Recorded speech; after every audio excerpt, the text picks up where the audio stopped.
¿Qué es lo que conocemos hoy en día sobre la educación y qué debemos agregar nuevo a esa cesta?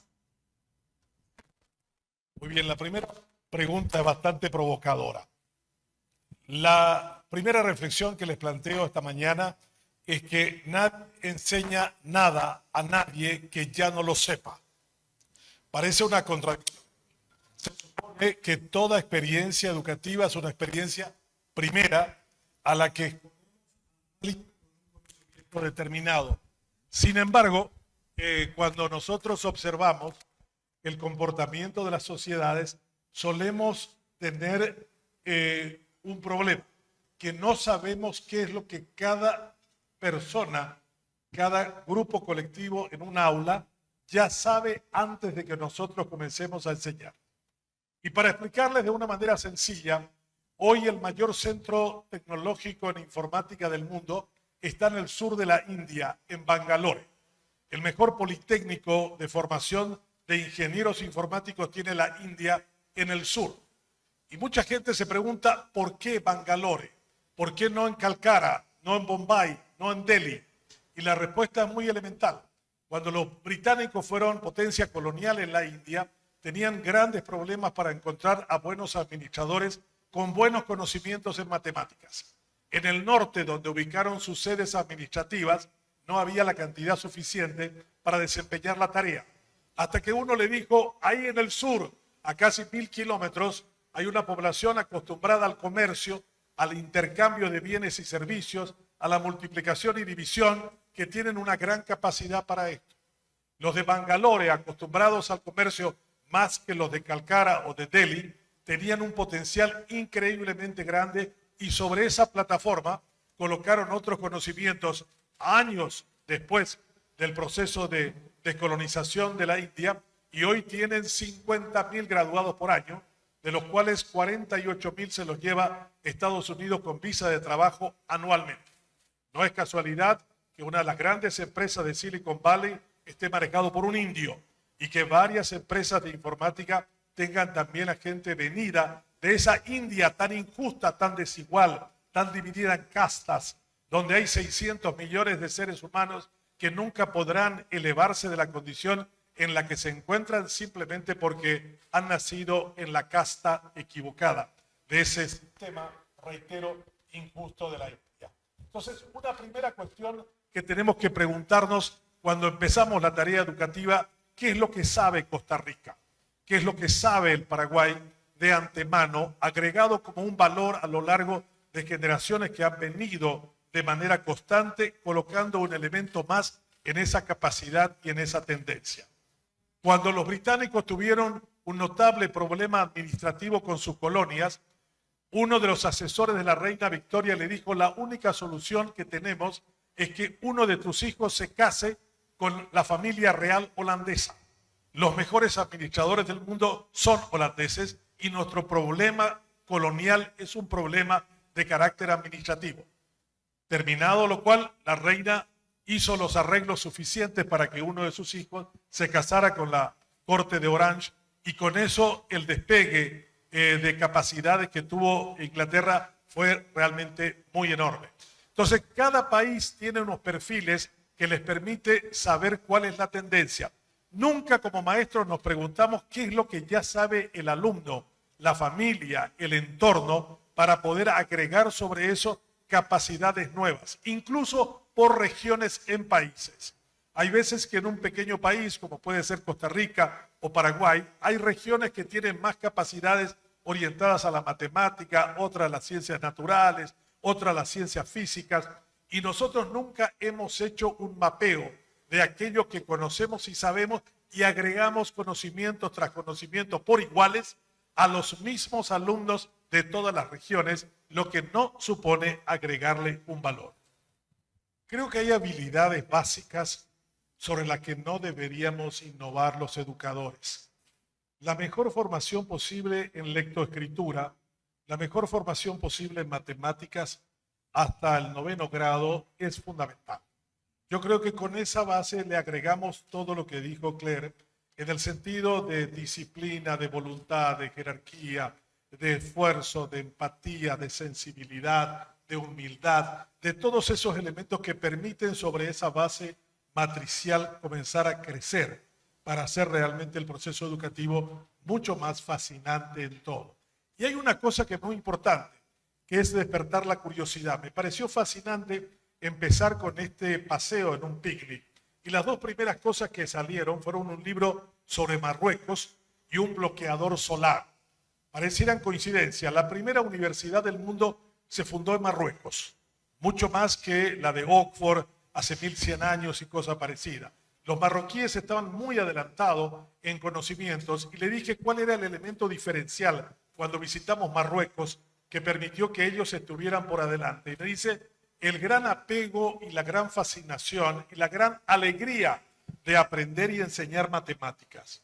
En la mayoría de nuestras sociedades, una de las materias menos atractivas, a las que más sentimos repulsión, es la matemática, porque no nos enseñan para amarla, nos enseñan para hacerla compleja, difícil, tremendamente infructuosa en muchos de los intentos. Y la otra es la cuestión del bloqueador solar. Marruecos tiene una temperatura muy alta, está en el desierto, y una cosa que aprendí en todo este tiempo, después de una operación de carcinoma en la cara, fue de que hasta los 18 años uno desarrolla todos los problemas de piel que aparecen 40 años después en la vida de uno.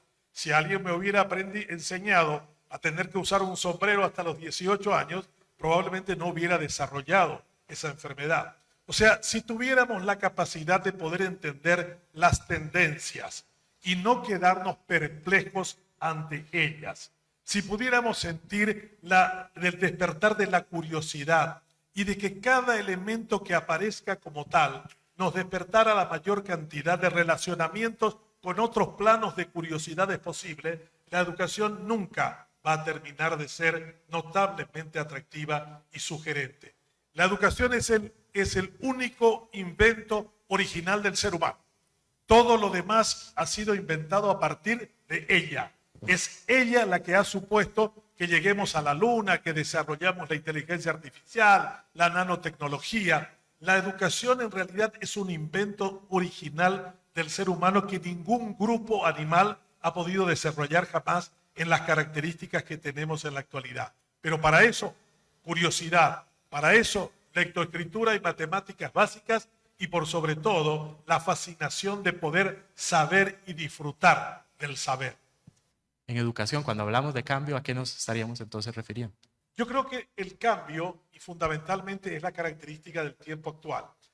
Recuerdo cuando leí a Alvin Toffler hacia finales del siglo pasado, y cuando hablaba de las olas del conocimiento, y decía que lo que enseñamos solo dura 9 años. Suelo ir a Harvard a enseñar y a aprender con ellos, esa es mi alma mater norteamericana, una de ellas, y suelo encontrarme con el hecho de que ellos afirman de que hoy el conocimiento dura 2 años. Si Toffler decía 9 hace 25, ahora hablan de 2. Una de las cuestiones que tenemos que plantearnos es qué es aquello que permanece y qué es aquello que deberíamos agregarlo en la dinámica del cambio. Y el cambio no nos debe llevar a estar completamente paralizados ante él. El cambio es, al contrario, una provocación para buscar opciones y alternativas que nos permitan mantener la llama en este camino. Hay una cuestión que a mí me parece importante reflexionar. Muchos de nuestros alumnos no están contentos en nuestras universidades y no acaban la carrera. En América Latina, de los que ingresan a la universidad, solo se gradúan en un porcentaje entre el 20 y el 30%. 70% no se gradúan. Entonces, algo está fallando en nuestra estructura universitaria que nos lleva a una decepción tan alta como esa. El grave problema de la educación, en el Paraguay hay una palabra que se llama hallar. Hallar significa estar contento.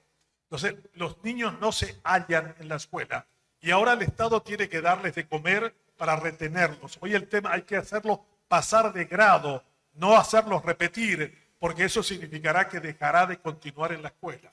Yo creo que hay varias cuestiones que tienen que ver con eso. Uno, el hecho de que cada vez lo que enseñamos dura menos, lo que nos debe llevar a plantearnos incluso el tiempo de duración de las carreras. Si es todavía importante que estudiemos 4 años, 5 años, o hay que terminar en 2 años y permanentemente estar enseñando a lo largo del tiempo de vida de esa persona que sale graduada de un centro universitario. Esas son algunas de las cuestiones que a mí me plantean. Yo estoy en este momento incluso planteando cuestiones radicales en mi país, como el cierre de la Facultad de Derecho, ante el fracaso del sistema judicial y el hecho de la alta desigualdad de nuestro país. La carrera más popular de las universidades en mi país es Derecho, y sin embargo tenemos altos niveles de frustración en estos campos y la carrera dura 6 años. Y yo digo, o terminamos con todas ellas y planteamos una nueva malla curricular que dure un tiempo mucho menor, quizás la mitad de ello, pero que tengamos que insistir en una formación continua del abogado, sería una alternativa y una posibilidad. ¿Qué papel deben desempeñar las universidades públicas en la promoción de una educación transformadora, democrática, inclusiva y de calidad? Me parece una provocación interesante la que planteas. Los políticos generalmente repiten en campaña que lo que más les interesa es la educación y que cuando llegaran a ser poder invertirían mucho y harían un gran cambio. Cuando alcanzan el poder, todo aquello de la promesa nunca se cumple porque nunca reflexionaron sobre el valor y la trascendencia que ese acto de amor y de servicio de educar implica en la vida de su pueblo. Estoy pensando escribir mi siguiente ensayo sobre la relación entre el poder y el amor, y especialmente la escasa relación que existe entre ambas cuestiones. A mí me tocó visitar un país que era el país más pobre del planeta en 1964.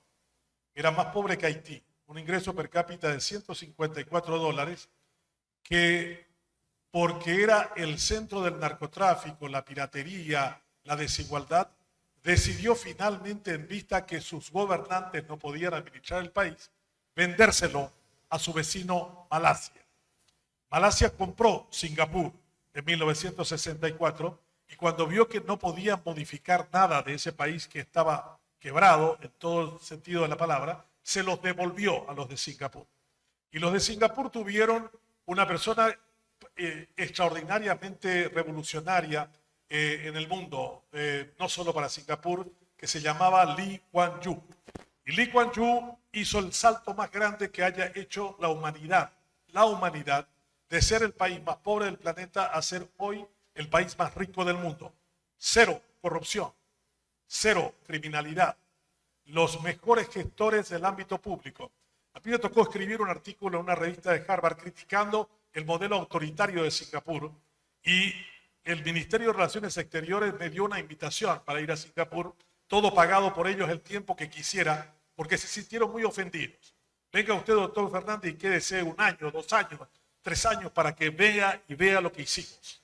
Yo le dije, no me voy a ir tanto tiempo, pero me voy a ir si puedo hablar con el que hizo el cambio. Me dijo, no, él está retirado del gobierno del año 95 y ya no tiene actividad pública. Le dije, no, yo quiero hablar con él.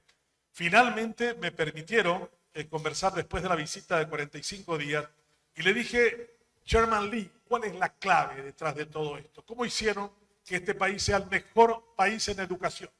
Número 1 en matemáticas del mundo, mejor sistema educativo del mundo peleando con Finlandia. Y me dijo, hay solo 3 cosas que cambian un país. Education, education, education. Sí, le dije, yo escucho todos los días y en todas las campañas políticas de mis políticos, pero nunca cambian. Ah, no, pero pregunten ustedes cuánto invierten en materia educativa. Yo cuando era constituyente coloqué un artículo que decía que no podía dejar de invertirse menos del 20% del presupuesto general de gastos. Nunca lo cumplieron. Todos los gobiernos violaron el mandato constitucional en una ley de presupuesto, lo que demuestra que la voluntad, la vocación y el deseo no pasa por allí. Cuando pregunté aquí en Costa Rica cuánto es el mínimo en materia de inversión educativa y me dijeron el 8%, pregunté, ¿eso se cumple? No se cumple. Por lo tanto, también han venido violando la Constitución de manera reiterada, constante y permanente. O sea, yo creo que los pueblos cambian cuando la sociedad en general también percibe que la educación es un valor. En este momento, detrás de la pobreza de América Latina, está la falta de educación. Nuestros pobres no terminaron el 2º grado. Detrás de nuestras pandillas de delincuentes, de sicarios, de narcotraficantes, vemos una ausencia en el tiempo en materia educativa. Nuestras cárceles tienen a personas presas que no han terminado el 5º año o el 3er grado de la escuela primaria. O sea, si nosotros no entendemos esa lógica que nos termina afectando a nuestra calidad de vida, a nuestra seguridad en las calles, y no hacemos el cambio en materia educativa, no vamos a cambiar. Y le dije a Lee Kuan Yew, ¿cuánto invirtió usted? Invertí 20% del PIB en educación en los primeros 10 años y luego fui bajando hasta llegar ahora al 10%. Y yo le dije, ¿y en cuánto tiempo se ven los resultados? Meta usted en su país 20% del PIB y en 10 años verá un país completamente distinto. En 20 años habrá cambiado por completo la lógica. Y en 30 años usted será rico, próspero y usted alcanzará el nivel de desarrollo. La dictadura de mi país, de Alfredo Stroessner, invirtió 1% del Producto Interno Bruto en educación durante 35 años. Y lo hizo de profeso. No quería que nadie tendría conocimientos críticos o pusiera en tela de juicio la dictadura. La democracia triplicó, pero estamos muy lejos del 7% que la UNESCO dice que deberíamos invertir en materia educativa. Pero para eso también tenemos que mejorar el nivel de gasto. No es solamente aumentar drásticamente el presupuesto, sino gastarlo mucho mejor. Ustedes son privilegiados como yo, que he sido educado también en una educación, en una universidad pública, pagado por un montón de gente que nunca va a entrar a la universidad, pero que con sus impuestos sostuvo a los maestros, a la decana, a los profesores y a ustedes. Nosotros constituimos el 5% de toda América Latina. Miren si tendremos la obligación de ser buenos, de estudiar, de dedicarnos, de entregarnos, de cambiar, de actuar para que realmente esto cambie. Solo el 5% de la población latinoamericana accede a un lugar como este. Y ese es un privilegio, pero también una tremenda responsabilidad. ¿Cómo integrar a la comunidad en ese proceso de cambio que requerimos, comenzando desde nuestras casas, pero sobre todo en nuestros pueblos y comunidades? La primera cuestión de aproximación al tema, me gustaría a mí usar la palabra principios más que valores. Yo creo que la crisis es de principios y no de valores, y voy a explicarlo de manera muy sencilla. En Estados Unidos la mayoría de las casas son de madera. Y un profesor me contaba, cuando le pregunté cuál es la diferencia entre principios y valores, y me dijo, la pared de mi casa se había quebrado, se había resquebrajado, y traje a un carpintero, que es el que resuelve estas cosas. Pero después de 2 semanas volvió a resquebrajarse. Como tenía seguro, pues lo reparó de nuevo, y después volvió a resquebrajarse, ya traje un ingeniero. Y me dijo, no, el problema no es con la pared, el problema es con el cimiento. El cimiento vibra con el paso de vehículos pesados, impacta sobre la base del cemento, de la estructura, y eso resquebraja la pared. Bueno, esa es la diferencia entre principios y valores. La base donde está asentada la casa, ese es el principio. La pared es el valor, aquello que se ve, aquello que se expone. Pero lo que está en crisis es una cuestión de principio. Y allí hay una cuestión importante. En realidad, la que verdaderamente enseña es la comunidad. Los dos países que tienen excelentes niveles educativos, su moneda, su papel moneda, tienen el anverso a una persona anciana leyendo un libro a un grupo de niños. Eso está en el billete de Singapur y en el billete de Israel. Y cuando pregunté cuál era el sentido de esto, y me dijo, la verdadera escuela es la escuela de la familia, la escuela de la comunidad, la escuela de la sociedad, que luego se hace en términos institucionales en forma de escuela o universidad o colegio, como lo entendemos. O sea que cuando vemos la crisis de la escuela, la crisis de la universidad o la crisis del colegio, estamos viendo en realidad la crisis de la sociedad. Es ella la que se manifiesta en la escuela en falta de presupuesto, en indisciplina, en falta de atención, en desigualdades establecidas en su propia estructura. O sea, lo que tendríamos que pensar los maestros, y a mí me gusta usar la palabra maestro no docente, por una cuestión muy elemental. El docente es en realidad el que sabe la técnica del proceso de enseñanza, y el maestro es el que sabe enseñar. Por ejemplo, cuando uno va a un médico para una atención, ¿cómo se llama ese proceso de encuentro con el médico? No, consulta. Pero nadie le dice al médico consultor. Le dice médico. Es lo mismo entre docente y maestro. El maestro es el médico. El otro es el que hace la técnica de saber qué es aquello que tiene que hacer para convertirse él en maestro. Yo creo que cuando nos decimos docentes, nos disminuimos un tanto en la verdadera capacidad que deberíamos nosotros proyectar. El elogio más grande es ser maestro, no ser docente. El docente, es cierto, es una habilidad importante que debería tener cualquier persona para saber cómo enseñar, pero el que sabe enseñar, el que conoce porque enseña, ese es el maestro. O sea, yo creo que tenemos que recuperar incluso en la semántica muchas cuestiones que nos definen en nuestras características como tales. Y la otra es involucrar a la sociedad en el proceso dinámico de enseñanza. Deberíamos involucrar a actores importantes. Durante la pandemia, debido a que las escuelas se cerraron, yo tuve una idea de que fuera la sociedad que viniera a cuidar a todos los niños que no podían ir a la escuela. De paso, la pandemia nos demostró la tremenda importancia invaluable del maestro. Solo 20% de lo enseñado en pandemia a través de la distancia, a través de la tecnología, se aprovechó. 80% no se aprendió. No se aprendió nada.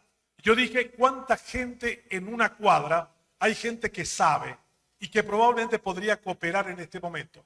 Y dije, si hiciéramos un censo para saber en la cuadra cuánta gente sabe de matemáticas, de lectoescritura, de poder explicar y tener un contacto con un alumno nomás, ya que no podía ser masivo por las posibilidades de contagio, haríamos una cuestión de cambio enorme. Lo planteé, pero la burocracia paraguaya decidió tomarlo como una idea innovadora un mes antes que se acabara la pandemia. O sea, el nivel de respuesta gubernamental ha sido notablemente lento ante eso. El país que puso en vigencia el plan que le llevé fue Camboya, en el sudeste asiático. Los asiáticos tienen una ventaja sobre nosotros. Tienen un líder espiritual llamado Confucio que ha hecho tremendo énfasis en materia educativa.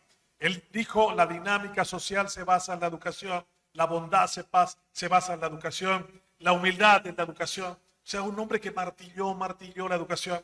Y Confucio está en China, está en Japón, está en Corea, está en Vietnam, está en Camboya, está en Manila, está en Indonesia y por eso, y en Singapur.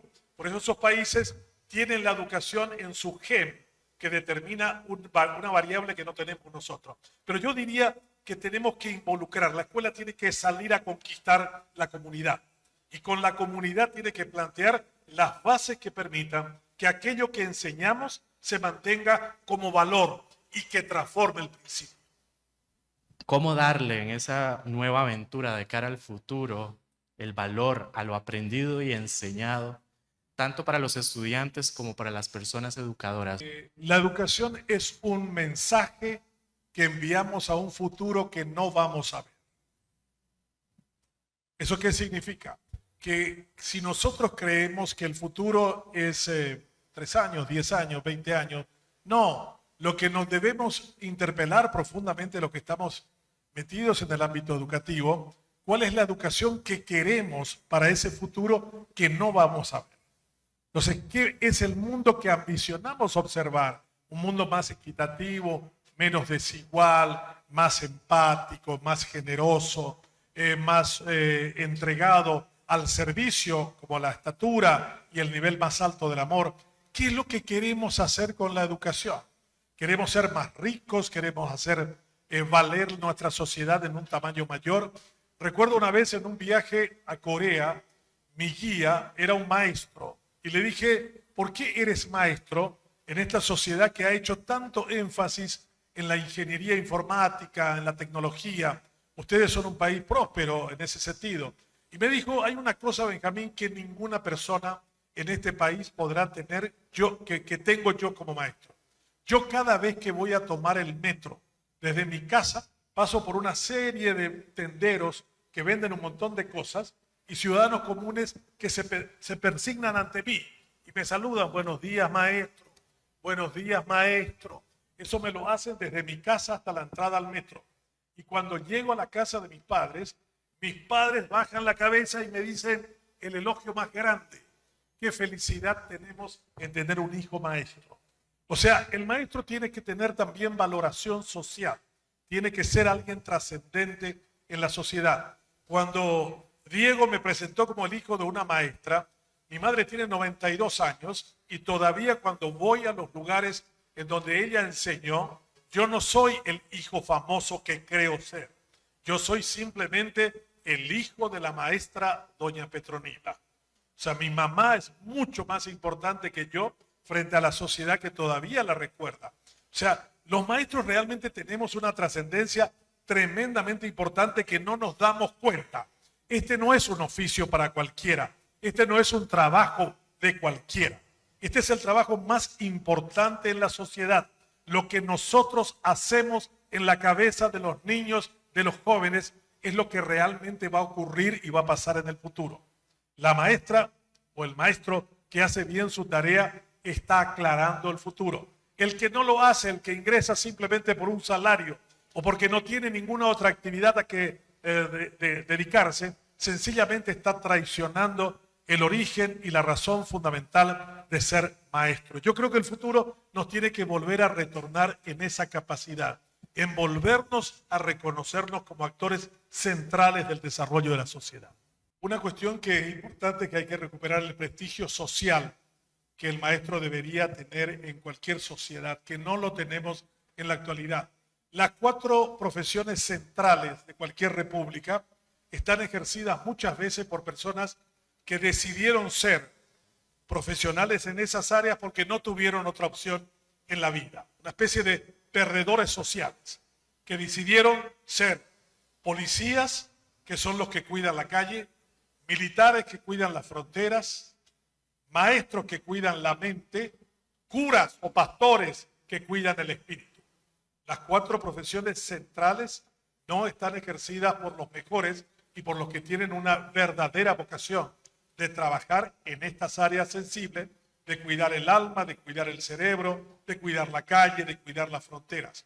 En Finlandia, los mejores alumnos de la escuela secundaria quieren ser maestros y no que ganen bien en comparación a ser ingeniero de la Nokia, por ejemplo. Pero el prestigio social de ser maestro en Finlandia es enorme, mucho mayor que ser presidente de la República, primer ministro o político. Esos son personas realmente secundarias en la historia de esos pueblos.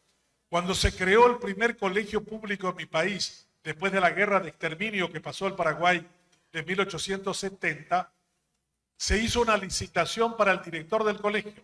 Como el país no tenía ya hombres que sobrevivieron a la guerra de la Triple Alianza contra Brasil, Argentina y Uruguay, tuvieron que contratar a alguien de afuera, a un mexicano. Y el salario del maestro mexicano que vino a abrir el colegio público era el segundo mejor salario después del presidente de la República. O sea, era un nivel de importancia y trascendencia que se homenajeaba colocándolo en ese grado. Yo creo que tenemos que recuperar el prestigio social del maestro. Está muy deteriorado, muy rebajado, muy convertido en algo irrelevante. La educación solo produce 4 cosas, o sus objetivos son ser, hacer, conocer y convivir. Esto es todo lo que hace la educación. Y cuando nosotros a los maestros le cargamos con una serie de actividades que no tienen que ver con eso, sino que tienen que ver con la contención social, porque hay una familia que está separada, porque el padre vive en tal sitio, la madre en otro sitio, le cargamos con cuestiones burocráticas, llenando planillas y no concentrándose en la tarea de la enseñanza y del aprendizaje, no estamos consiguiendo lo que verdaderamente tendría que acontecer. Pero lo más importante, recuperar el prestigio social del maestro. Una cuestión importante Paraguay también es que las universidades tienen que salir a ganarle a la sociedad en términos de cercanía, en términos de utilidad, en términos de referencia para con ello. Doy el ejemplo de Estados Unidos. Ayer el presidente Trump decidió cortar todas las becas Fulbright. William J. Fulbright fue un senador americano de la tierra de Arkansas que decidió crear una beca después de la Segunda Guerra Mundial para promover la ida de estudiantes extranjeros a universidades americanas y profesores americanos a enseñar en universidades del mundo. Ayer se cortó. Es probablemente el acto más grande de ruptura que haya ocurrido en Estados Unidos. Yo soy 2 veces Fulbright en la Universidad de Minnesota y en la Universidad de Syracuse. Y el impacto que ha tenido Fulbright se lo midieron, porque los norteamericanos dicen lo que no se mide no existe. Y 650,000 graduados fueron medidos en torno a cuánto retornaron a la economía americana cuando volvieron a sus países. Y el retorno fue inmensamente grande, ¿no? Yo siempre suelo justipreciar mis 2 maestrías americanas que salieron aproximadamente $200.000. Pero cuando fui dueño de un medio de comunicación, compré un transmisor americano de $250.000.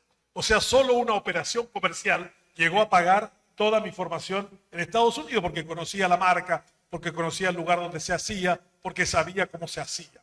O sea, el impacto económico que va a tener la decisión tomada ayer es brutal. Pero también yo suelo decirle a mis amigos, compañeros y profesores de Harvard, nosotros hemos creado una universidad odiada, no solamente afuera, sino aquí adentro. Primero porque somos demasiado elitistas, cuesta demasiado entrar a ella. Hemos alejado a la universidad de la sociedad en general. Y ahora vino Donald Trump para castigarnos. Y nos va a castigar de forma severa. Acaba de anunciar el señor Donald Trump que cualquiera puede abrir una universidad en Estados Unidos. Una iglesia, un grupo de amigos.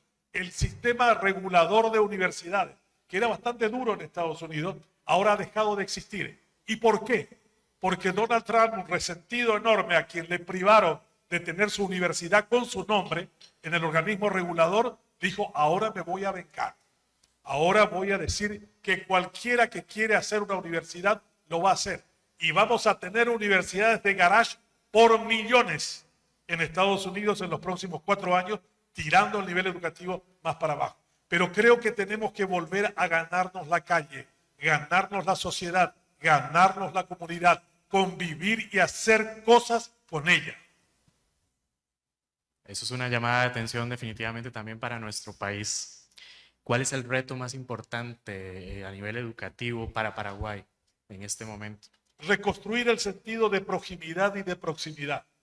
El entender que el destino del otro y el privilegio de haber sido educado con un nivel alto terciario tiene una obligación y una necesidad de devolver en el mismo grado y privilegio que hemos tenido. Y la otra, que tenemos que estar cerca de la gente, dejar esa actitud arrogante de que el que pasó por la educación mira por sobre los hombros a los demás. Proximidad y proximidad, grandes retos de la educación. Muchas gracias. Y para cerrar con este conversatorio, hemos planteado una última pregunta para nuestras personas panelistas. Si la educación es un mensaje que enviamos al futuro, esa bolita de cristal nos tiene que motivar también pues, para ver el mundo con otros ojos y también visualizar el futuro, como lo habíamos dicho. Entonces, si la educación es un mensaje que enviamos al futuro, ¿cuál sería ese mensaje, doña Claire y don Benjamín? Yo creo que el mensaje necesita ser un mensaje de esperanza y de alegría, sin ánimos de caer en sentimentalismos. Pero la educación ha atravesado momentos históricos de crisis muy severas.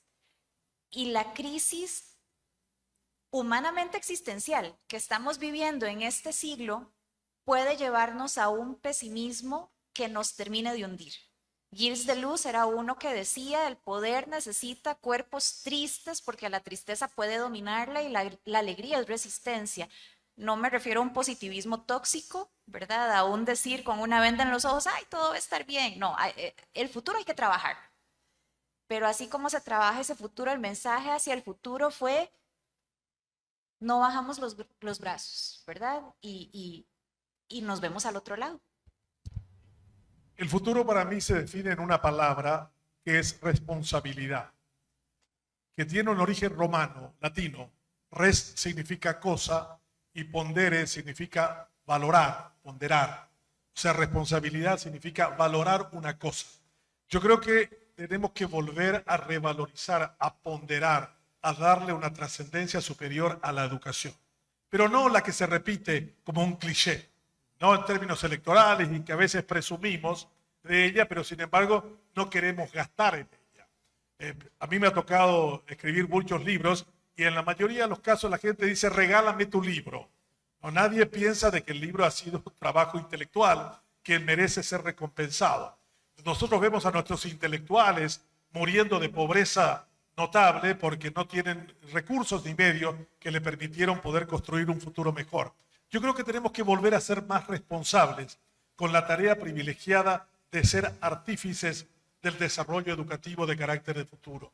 Pero para eso tenemos que recuperar orgullo de ser maestro, trascendencia en la labor que realizamos, fuerte énfasis en los elementos de inteligencia que permitan relacionar la mayor cantidad de factores para poder producir esta aventura de transitar hacia un mundo nuevo, desafiante y extraordinariamente fascinante para mí.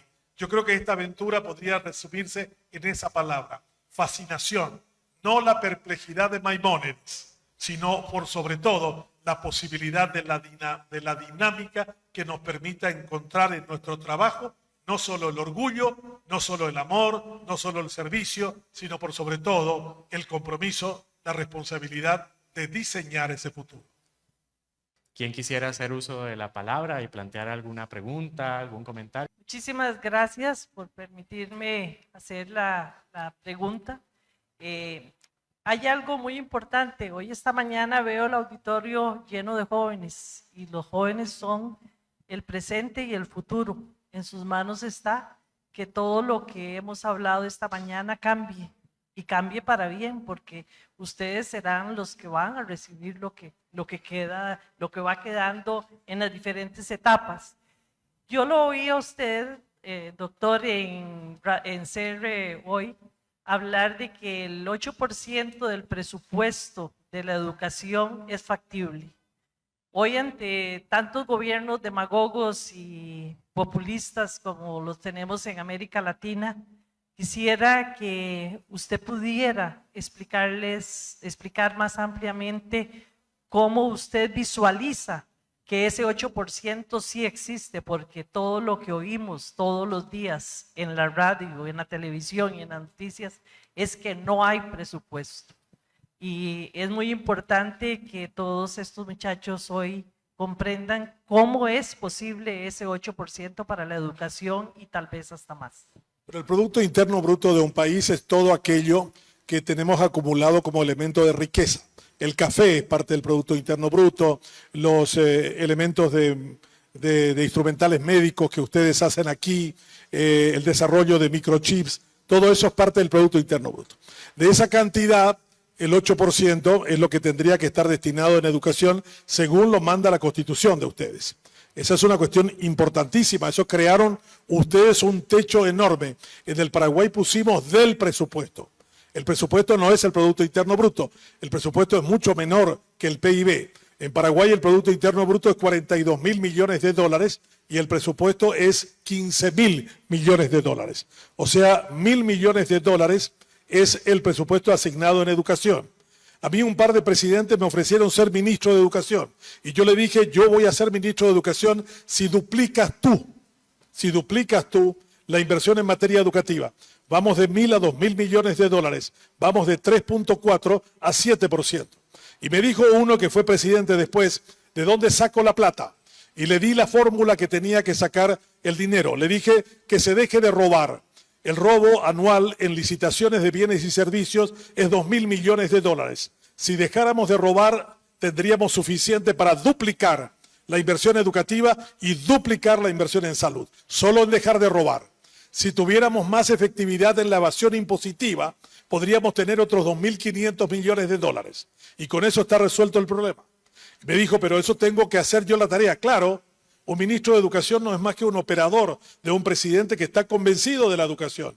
Tú tienes que ser el campeón de la educación y tú tienes que conseguir los recursos. Y ahí ya comenzaron a cambiar las cosas. Yo creo que el problema no es tampoco que consigamos el 8%, sino que lo gastemos bien. El malgasto público es un problema enorme también en nuestras sociedades. No solo en el Paraguay, en Costa Rica, es un problema global. El Estado gasta muy mal y gasta muy mal en varias actividades que son irrelevantes. De hecho, ahora en Estados Unidos Elon Musk está buscando aumentar el nivel de eficiencia y de eficacia del gasto y recortando un montón de cosas con las que no estoy de acuerdo, pero ellos creen de que realmente están malgastando recursos. O sea, yo considero que ese 8% debe existir si lo manda la Constitución, punto uno. O si no hay que cambiarlo porque no se puede decir una cosa que no se cumple. Y la segunda es mejorar el nivel del gasto, lo que va a significar que los fondos educativos lleguen a donde debieran llegar. Y si tienen los problemas nuestros del Paraguay, que son evasión impositiva y también robo, todavía sería mucho mejor, porque ahí tendrían todavía mayor cantidad de recursos. Doña Claire, quisiera referirse, por favor. Sí, realmente no tengo mucho que agregar más que reconocer que vivimos en una época de devaluación de la educación y poder reconocer que la inversión educativa es en beneficio de todo el país puede ayudarnos a enfrentar esta corriente adversarial de decir que respetar la inversión del país en educación es quitarle a la gente algo. En lugar de decir respetar la inversión del país en educación es darnos algo a todas y a todos, pero esa revalorización de la educación es un trabajo que hay que volver a hacer, que se diga que el 8% no se puede, aunque sea un mandato constitucional, lo que significa es que tiene que haber una respuesta de parte de la población diciendo, pero es que nuestro proyecto social es este. Y ahí es donde me parece que en el campo educativo necesitamos seguir, porque no es que no lo hayamos hecho, pero continuar aprendiendo de otras agrupaciones que trabajan mucho en términos de la organización, de la manifestación, de la resistencia, porque cualquiera de estas inversiones sociales no fue algo que se regaló o que se otorgó, fue algo por lo que se trabajó y por lo que se peleó. La pregunta es que si vamos a querer hacerlo otra vez cuando haga falta. Muchísimas gracias, don Benjamín. Ha sido un verdadero placer tenerle aquí en representación de su país, la República del Paraguay. Muchísimas gracias, doña Claire, por sus aportes, usted como docente de esta facultad. Y muchísimas gracias pues a todas las personas que nos han seguido aquí presencialmente desde el auditorio de la doctora Emma Gamboa Alvarado, de la Facultad de Educación de la Universidad de Costa Rica, y a las personas que también nos han seguido en esta transmisión. Y le damos el pase pues a nuestro maestro de ceremonias para que haga el cierre de esta actividad.